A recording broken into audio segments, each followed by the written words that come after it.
Alan, one of the criticisms by many of the Christian faith is that it is exclusivist. Be nice to your neighbor, but if you don't believe what I believe, you're going where you don't want to go. In today's world, that seems less popular in terms of social convention. We Christians don't like when Muslims affirm the same kind of thing. So as a Christian philosopher, as a theologian, how do you address that question? When people in the world of different faiths worship God, are they worshiping the same God? There's been a very popular and very influential threefold typology, distinguishes exclusivism, inclusivism, and pluralism.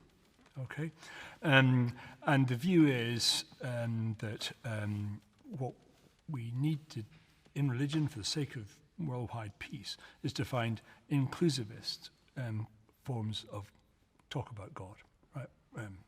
God talk. Now, there's a problem with this, and even though that's become a very widely held position, we have to recognize one very simple fact. Every truth claim is exclusive of contrary claims. Right, for sure. And in fact, as one superb Catholic theologian has put it, Gavin DaCosta was one of the leading proponents of this threefold typology. And in an article in Religious Studies back in, I think it was 1997, he argued, called The Logical Impossibility of a pluralist approach to religions. He argued that the typology, the threefold typology, for which he argued so vociferously, was demonstrably logically false. He said there's only one member of the typology, and that is exclusivism, because pluralists and inclusivists are making, to the extent they're making any claims at all, they're exclusive of contrary claims. And so there is only one. In other words, everything we say about God, every claim we make, is exclusivist in the sense that it excludes contrary claims about God. So I think we've got to get beyond the confusions about what exclusivism involves. Having said that, my own view is that the God of the Judeo-Christian tradition is a radically inclusive God, okay?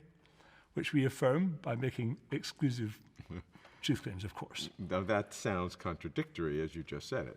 Exactly. Well, it's not. So in other words, what do we say about the? What do I mean? I mean. First of all, how do you differentiate inclusivist from pluralist? Okay. A pluralist. Pluralist.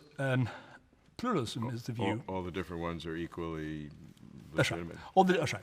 All the different religious claims have got a kind of equal degree of validity. I mean, how on earth does one judge that? It implies that one's got some Archimedean point whereby one can assess Hindu claims, Jewish claims, Muslim claims. I mean, even though that's been a widely held position, it's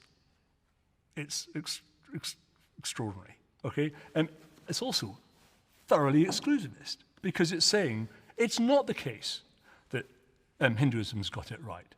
It's not the case, and Judaism is largely false. Christianity is equally largely false, and so on and so forth. And that is a series of exclusive truth claims. Of course. And it's anything but inclusive. So these pluralism, and then inclusivists want to have their cake and eat it. They want to say, one, like John Hake was an example, a particular concept of God is essentially right, and all the other religious traditions are true to the extent that their claims, as it were, coalesce with that central definition. And that inclusivist claim, though, you can look in two ways. One is that you have the Christian God that somehow is modified to allow others in it if they do good in their own sense, or some sense like that. The other sense of inclusivist is very different. It's not saying that the people, if they live up to their own conscience, are sort of the equivalent, but it's saying that the claim of the religion itself. So which one is precisely? Okay, so as is clear, And if we go to the first form, that inclusivism is as exclusivist as any other religious claim. What we end up is something like Hickeyism, right? Where all these other religions are true to the extent that they agree with this form of religion, i.e. my form of religion, right? And the second form of use of the word inclusive, which you've helpfully articulated, is entirely valid. And that is to say that at the heart of the Judeo-Christian tradition is a vision of God, or a recognition that God, in God's innermost being, is love and values people of all religions equally. Okay? And that is inclusive to the extent that it provides unconditional warrant to an orientation towards people of other religions that affirms their dignity, and value unconditionally. Yeah, but that's only a small baby step. Then what? Because they're not believing the things, and the Christian claim is the only way to salvation is through Jesus Christ. I mean, that's said over and over again. That's right. And I assume they weren't kidding. Okay, when we talk about salvation in Jesus Christ, we've got to be quite clear what we're talking about.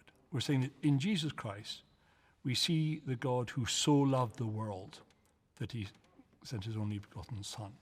And our being made righteous isn't the result of our having faith, right? And our righteousness is a gift in Christ. Now, what that means is, when we see an Islamic terrorist as a Christian or as a Jew, or certainly, as a Christian, we see that person as loved by God, right? And referring to Isaiah, and we see that person who's included in God's covenant purposes, and to whom I'm to treat in such a way that a bruised reed won't be broken and a smoldering wick won't be quenched. That extraordinarily inclusive vision at the heart of the Jewish scriptures. So that is that. Okay, what we're making is exclusive truth claims about the nature of God, clearly, but those are exclusive truth claims that lead, hopefully, to a radically inclusive orientation towards others. But the key question is, does the inclusiveness, sure, it includes the desire and the love for this, but can persons go through the salvation process within the context of their own religion, which is clearly not accepting Jesus as God and accepting Jesus' sacrifice for their sins? They don't do that. Okay, no. Simple answer. Hindus do not understand, sadly, I think, do not see God for who he is, right?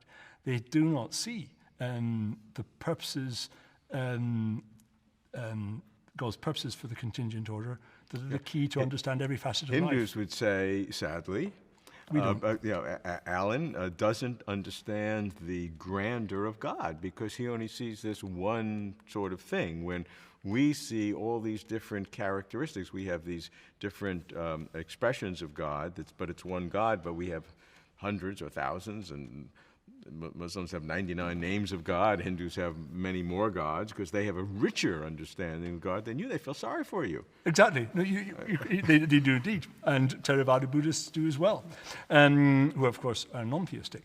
Now, one thing I can say here is that we've got a lot to learn from each other. So That's a big claim if you're making that. That is not a traditional Christian claim. I don't see why it shouldn't be. And I learn a vast amount from scientists, from secular moral philosophers. Yeah, okay, but those are different kinds of claims. So sure, you learn from scientists and moral philosophers, but I don't think you can blend the two. You can't blend moral scientists, moral philosophers, which kind of a secular kind of thing, with learning from people from religions who claim radically different concepts about God and the nature of salvation in the broader sense of the term. Okay, so what I would say is this. Yes, I'm encouraged to reflect in really constructive ways in dialogue with people with other religions.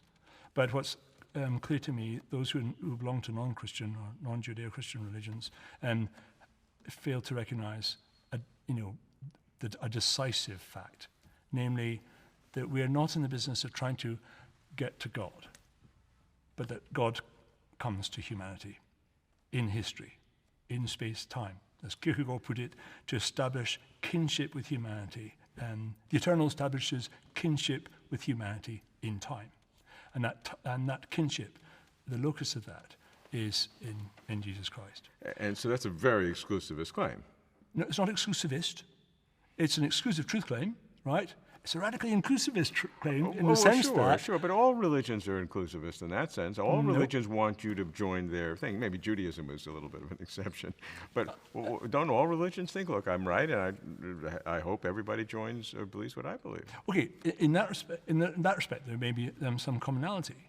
But there's an enormous difference between certain religions and certain forms of Islam, for example, and Christianity, that...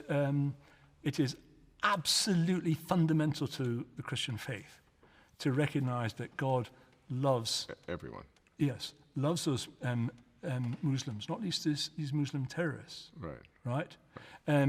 It's not central to certain forms of Islam that God loves Christians or Jews. That's a fundamental difference, and that's why I'm saying that in that regard, I'm not trying to, in that regard. There are implications that stem from the heart of the Judeo-Christian tradition, which are more inclusive of persons than in certain religions who emphasize the value of certain persons over against others in the sight of God.